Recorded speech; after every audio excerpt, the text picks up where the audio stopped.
Hi friends, welcome back to our channel.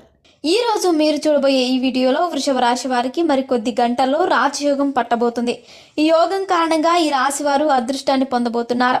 అలాగే ఈ రాశి వారికి కలగబోయే రాజయోగం కారణంగా ఈ రాశి వారి జీవితంలో ఎలాంటి ఫలితాలను పొందుతారు అనే విషయాలను, అలాగే ఈ రాశి వారు మరిన్ని శుభ ఫలితాలను పొందడానికి ఏ దేవత ఆరాధన చేయాలి అనే విషయాలను ఇప్పుడు తెలుసుకుందాం. కృతిక నక్షత్రం 2, 3, 4 పాదాలు, అలాగే రోహిణి నక్షత్రం 4 పాదాలు మరియు మృగశిర నక్షత్రం 1, 2 పాదాల్లో జన్మించిన వారు వృషభ రాశికి చెందినవారు. ఈ రాశి జ్యోతిష్య చక్రంలో 2వ రాశి.